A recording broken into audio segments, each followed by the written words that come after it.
Hello, my name is Bill, and today I got a really interesting recipe that I've thought about for many years. I grew up in this little town upstate New York, and they had these cookies I've never seen anywhere else. We call them half moon cookies, and what they were was a devil food cake cookie, and then it's iced half with vanilla and half with chocolate.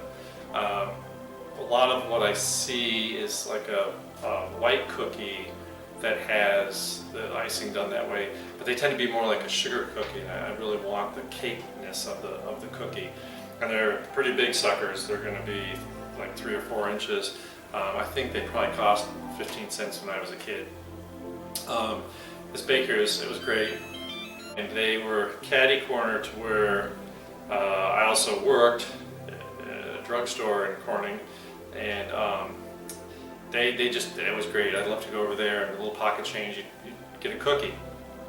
I did some research, and they did close their doors in 2010. Unfortunately, I guess it was kind of last minute. They had some wedding cakes out there still need to be done, but the baker was so gracious that she made them anyways.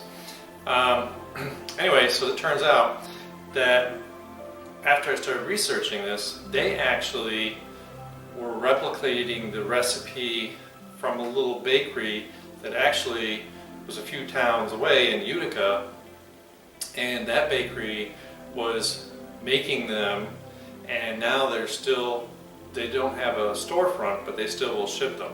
So I hope I got this recipe about as close as I can. It's you know, whenever you're baking, and I'm certainly not the best baker in the world, you know, you need to be concerned about you know, humidity in your house. It's allergy season now. Oven temperature, you want to make sure that your oven maintains a good consistent temperature. And you know, if your oven fluctuates too much, one of the things you can do that I learned from Elton Brown is put a pizza stone in your oven when you heat it up. That'll help maintain a higher heat. It's great for anything. I mean, you can just leave it in there all the time. It's not going to hurt anything, so you just put it on the bottom shelf. My oven's pretty small and it tends to do okay. It's gas instead of electric, so I'm kind of lucky in that way. Anyway, so what we got to start with is I have 2 sticks of butter that I've been getting everything all set up. I've had it in here, so now it's room temperature, it's good and soft. We're going to beat that up. But I also have a bowl with all the dry ingredients. So what I got is 3 3/4 cups of flour, so we're going to make a lot. It's 3/4 teaspoons of baking powder, 2 teaspoons of baking soda, and about 1/4 teaspoon of salt. I used to just kind of take a knife and kind of cut through. Some people like to use a whisk, but you just want to kind of get it a little mixed together so that all the baking soda is not in one place, because we're going to add it gradually, so we want to have a good effect. Alright, so that's mixed. And get my hands clean. So I'm going to explain things now, because as soon as I start this monster, I can't talk a whole lot. So I want to get this butter kind of creamed and a little whipped. So it's going to kind of change consistency, and you can tell because it changes color and it gets really soft. So we're going to crank it up here, and here we go.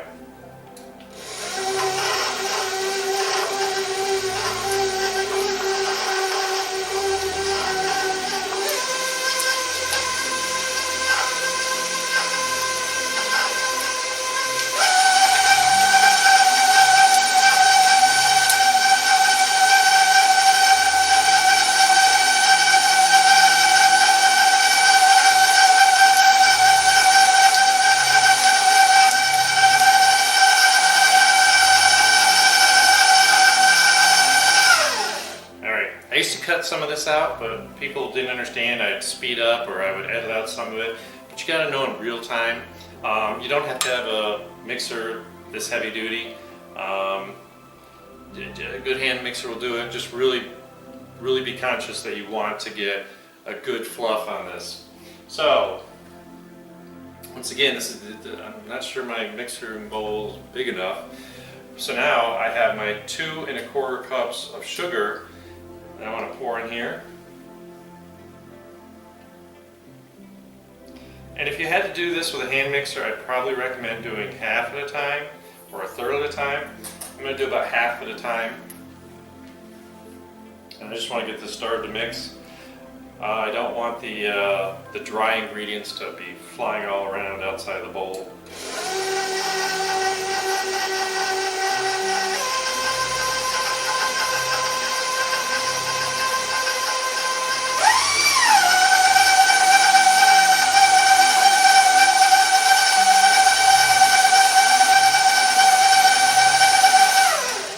So now I know it's incorporated in there. It's not mixed up real well, but just enough.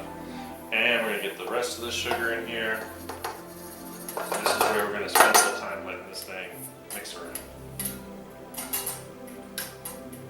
Start on low, and then I'm going to work it up as I know it's incorporated.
Alright, now I have some good consistency. Everything's well incorporated. Beat the heck out of it all. So what I have to get in here, I'm going to lower my bowl so I don't make a mess, is I have 3/4 of a cup of cocoa powder.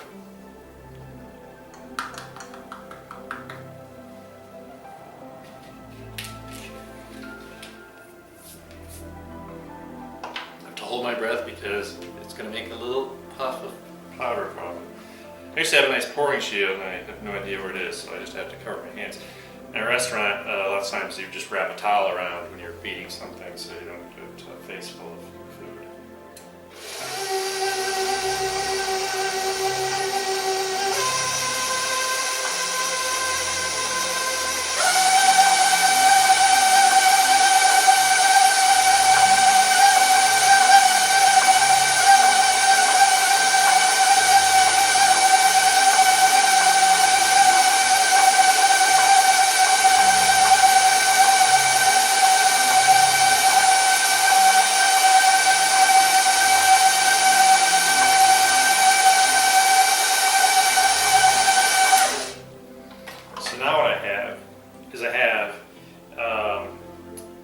I can't see any of the butter color.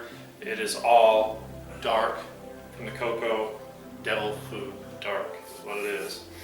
Alright, so now I need to get a couple eggs in here. This is where you probably want to scrape down, but it's really done a good job. It stayed pretty consistently together, so I don't have to scrape it down. So I got 2 eggs.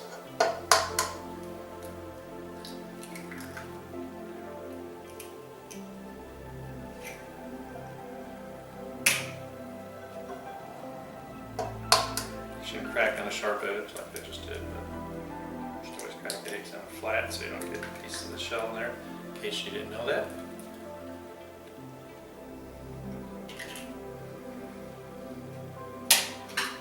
I worked a line in a restaurant for breakfast for a while, and you got really good at cracking multiple eggs, making omelets left and right, so you've got like 2 hands cracking at all times. And I've got a teaspoon of vanilla. Don't use imitation vanilla. It doesn't have to be the expensive stuff, but at least use real. This is the generic brand from the grocery store. Their brand works just as fine for this, because it's really the chocolate flavor. You still need a little vanilla in there. All right, let's get this incorporated.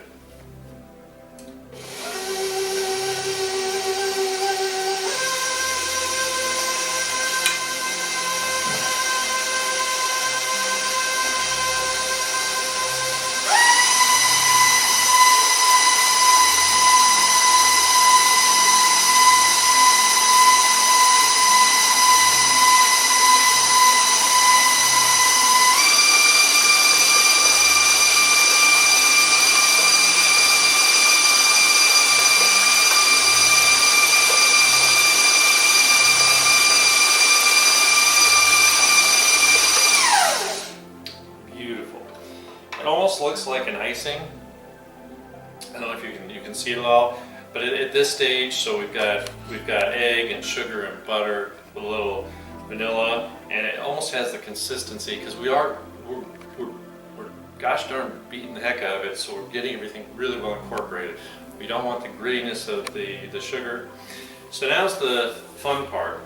So I've got my dry that I had earlier, and I have a cup and a half of whole milk over here. So what I need to do is I need to incorporate this in steps. So I basically want a quarter of the dry, a quarter of it. I'm going to put half a cup of milk, a quarter more so of the dry, then I'll be at half of the dry, then half a cup of milk, and then put the rest of the dry in there. So we want to do this once again because we want to keep things at a consistency. You can't just dump everything in. If we put the milk in here, it'd get really sloppy, and if we put all the dry in here, we'd have a mess. So I'm going to see if probably needed to, if you want, you could measure it out, because you figure there's about almost 4 cups of ingredients in here. So you could take just a cup scoop. That's probably what I'm going to do, because I'm afraid to pour in there. And my handy dandy Tupperware cup measures from a long time ago. So I just want to go in there and I want to get a good sized cup.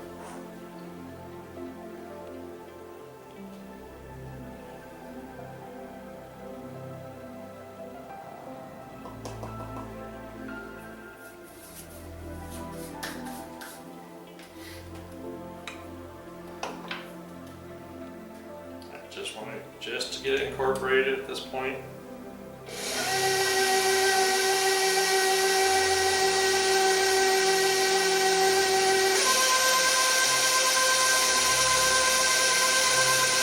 So immediately now it's getting a little thick.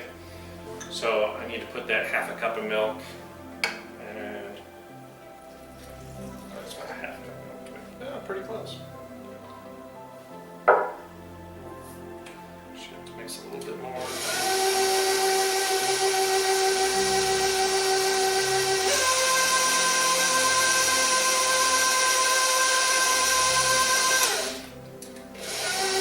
Gotta get the beater out of the way. So in the beginning, first steps, I don't have to be too careful. It's really when we get down to the last bit that I want to be more careful.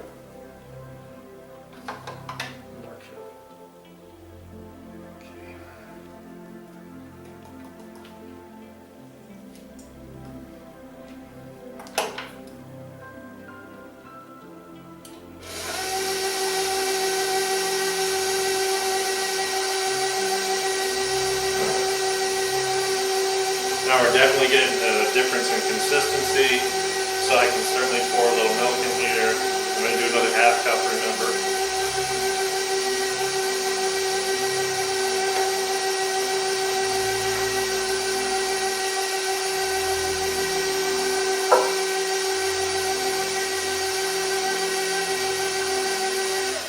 Okay, that looks good.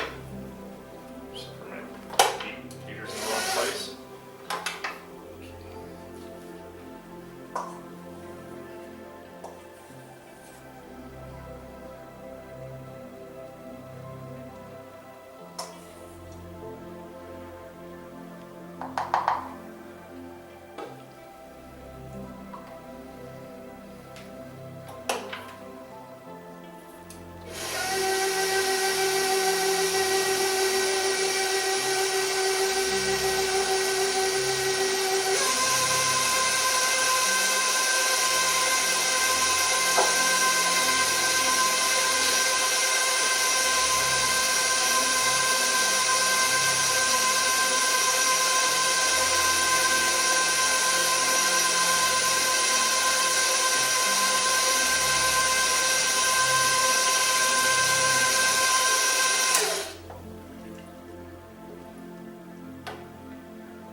So there's a little bit more flour or dry mixture left to go. In the back here.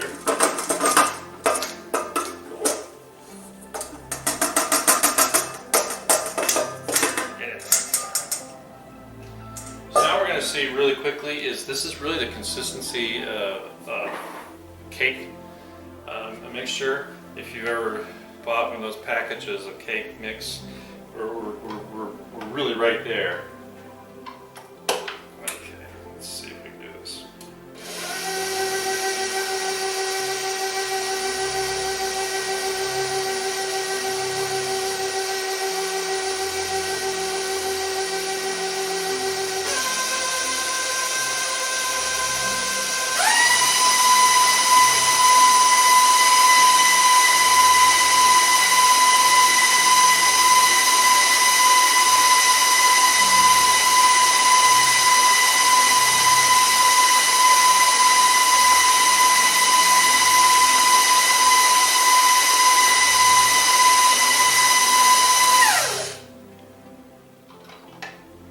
So now we have kind of a really thick cake mixture. So get this out of here. I'm going to scrape the bowl down. I'm going to scrape the scraper to make sure everything looks right. I think it does. I don't think we're going to find a whole lot of anything that shouldn't be. A clump of flour or something.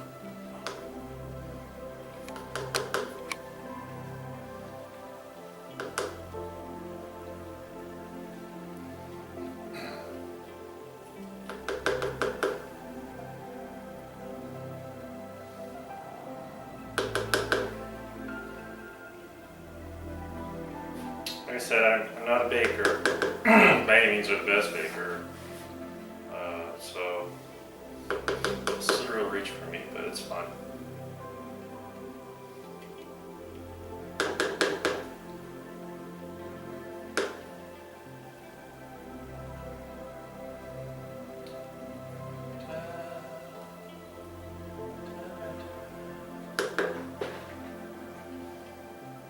Go through as much trouble to make this. Trust me, I want all this mixture. Alright, okay. Can't complain about this anymore. It smells really good. Love that cocoa and vanilla stuff.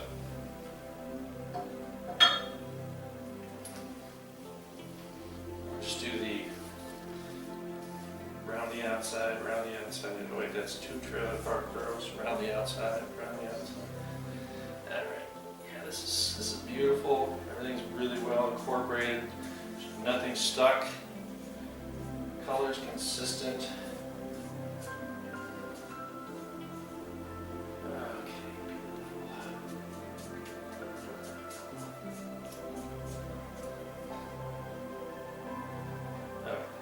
Beautiful, smooth. So what I gotta do, move this out of the way. I'm gonna show you. So I got my jelly roll pan, got parchment paper on it, and this is a number 20 scoop. So it's like 3 ounces. A little more than 3 ounces. We're going to see if this really works for it.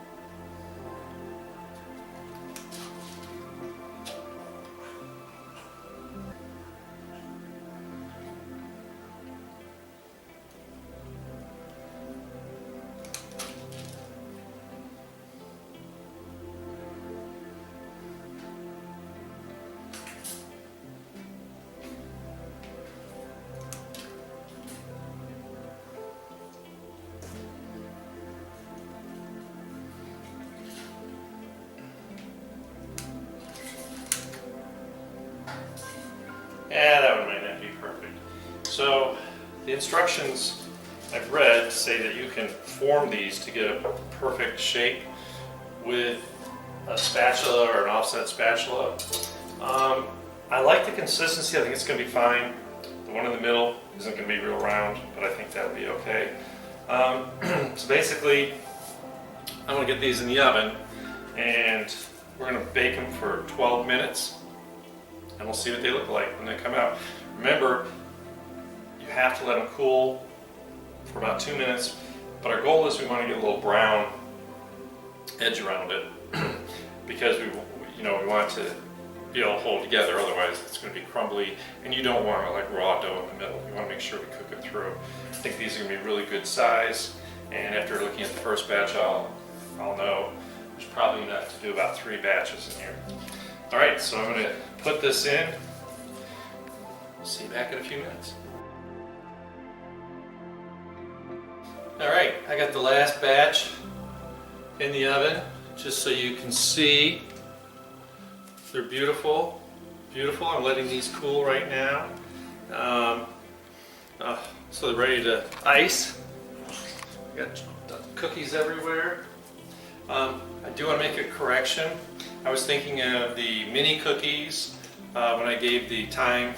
These cookies do need to go 375 for 20 minutes. I'll have that on in the video. I'll have that written down. So now we got to make some frosting. I wait for the last batch to beat me in a little bit. So I've got 6 tablespoons of butter. I just want to cream that up a little bit.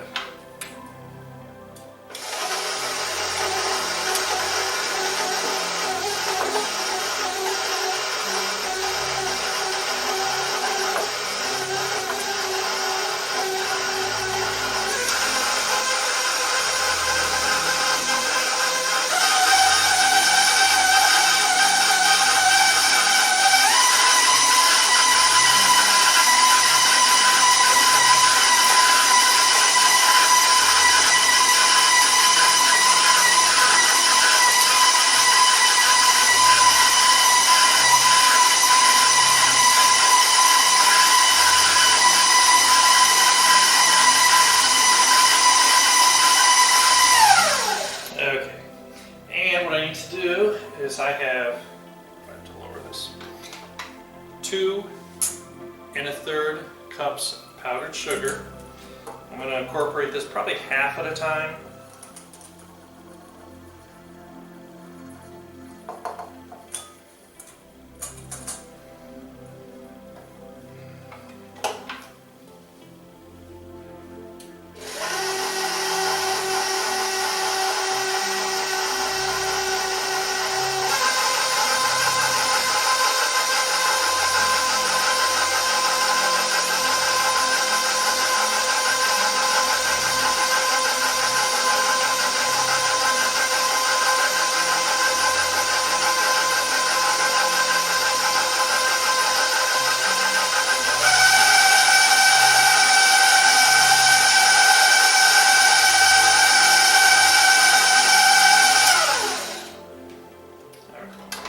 In here.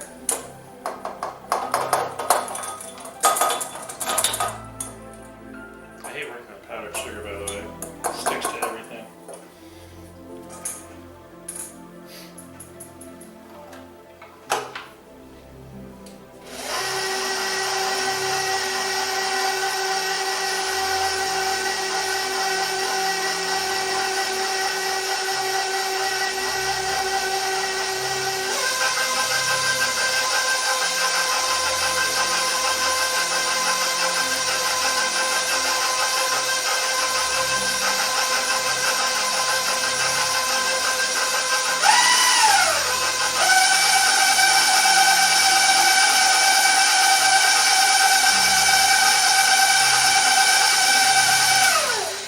So I've always learned when you cream sugar and cream butter and add sugar, you want to get those ingredients really well mixed, just like I did last time. Now I've got a little milk. It's only 1/3 of a cup of milk. So I'm just going to pour a little in.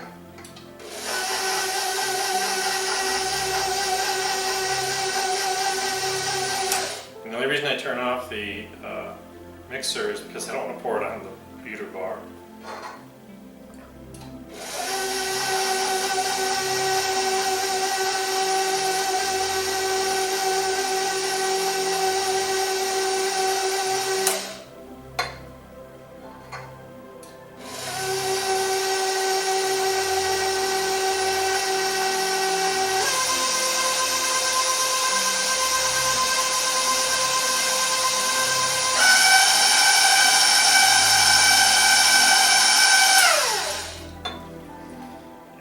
Going to mix this together for another second.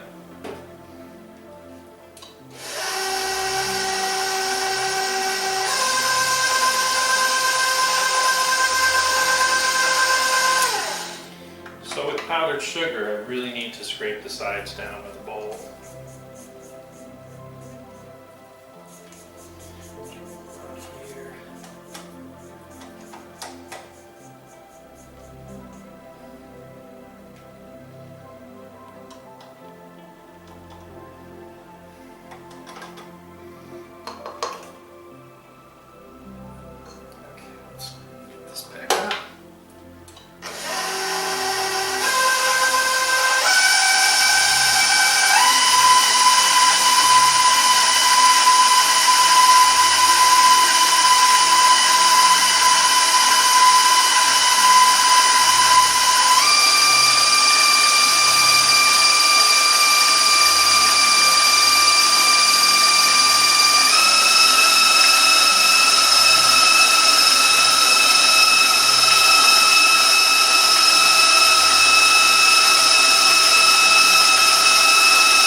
Last but not least, I have another teaspoon of vanilla.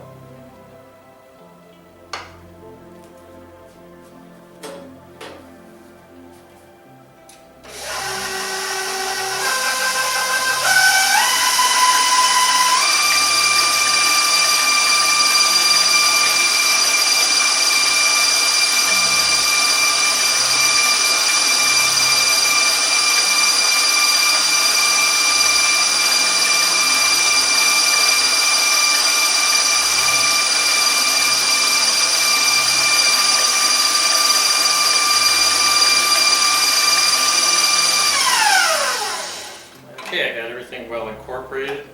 So this is kind of like the icing you'd put on Christmas cookies.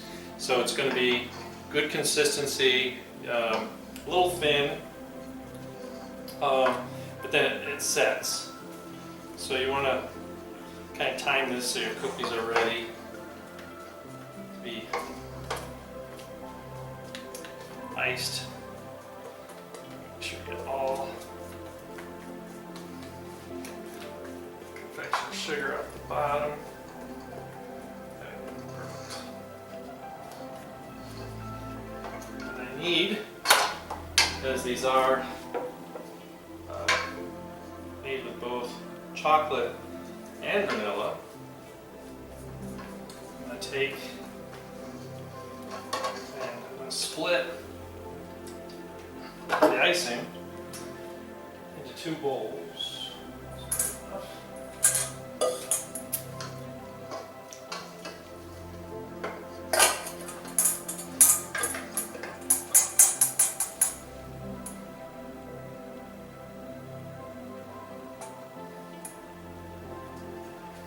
Because this does dry out, you have to kind of keep this in small batches,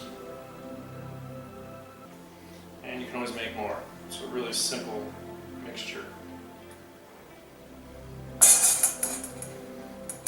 I think that's about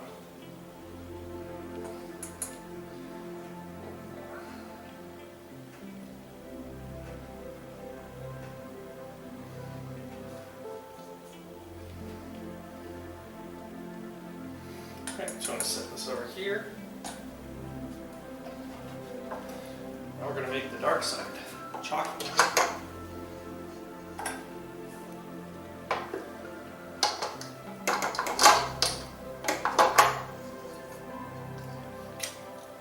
It tastes good.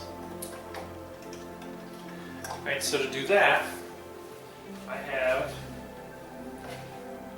1/3 of a cup cocoa powder.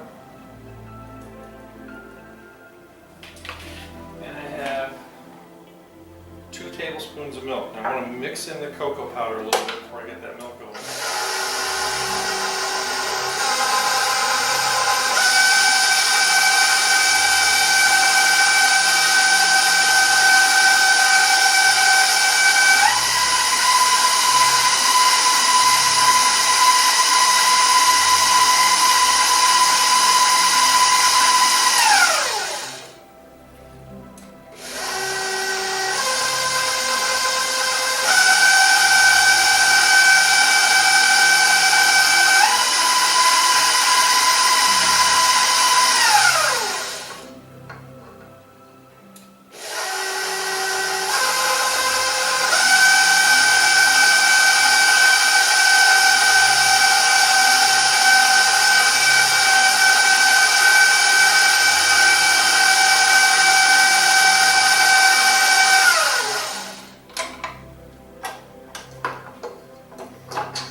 Okay, get this out right.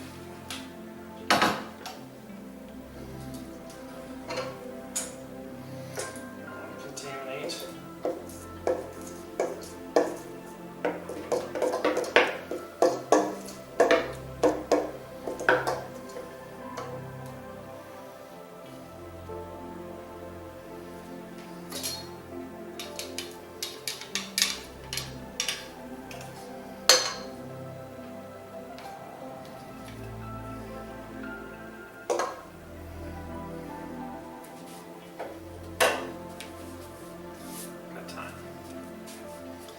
All right, let me grab some. I'm gonna grab a cookie. I'm gonna show you how we're gonna do it here. Lovely, looks really good. This isn't the roundest one, but that's okay. So what I'm gonna do is I'm gonna get some chocolate. I'm just gonna bring it down one side.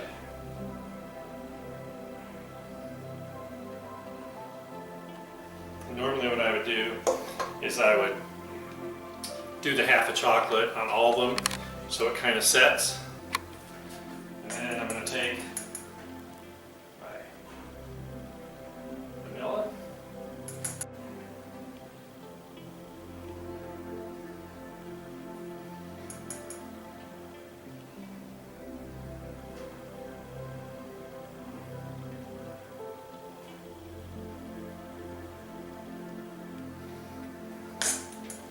These aren't perfect, but they taste lovely. There you have it. I'm going to do one more so you can see that.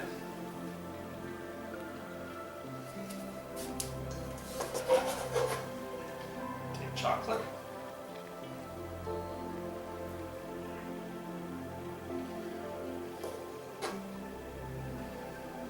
Like the chocolate. Nice right up to the edge. Take the vanilla.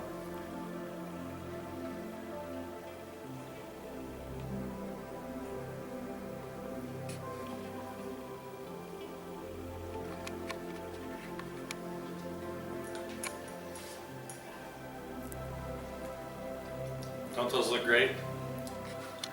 Is that not worth it? I gotta talk quick because my last batch of cookies only has a minute left, but these are perfect. You kind of let the icing skin, and what I recommend is wrapping them individually in plastic wrap. The icing will set up so that it'll have a nice sheen to it, and it won't stick to the plastic wrap. It'll kind of shell on you. Just have to let it sit out a minute. Oh my lord, that just looks so good. All right, I want you to try it, enjoy it. I I can't wait to try these. Like I said, they don't have to be perfect. If you want to make them perfect, go ask a baker. Remember, you can always tell a baker from a chef because bakers use dull knives and chefs use sharp knives. So with that piece of advice, I hope you try it, hope you enjoy them. Have a great day, and let me know how you like it, and certainly comment. And I hope to all my friends back in Corning, give these a try, and if I get really good at it, I'll sell them to you. I'll ship them right to your house.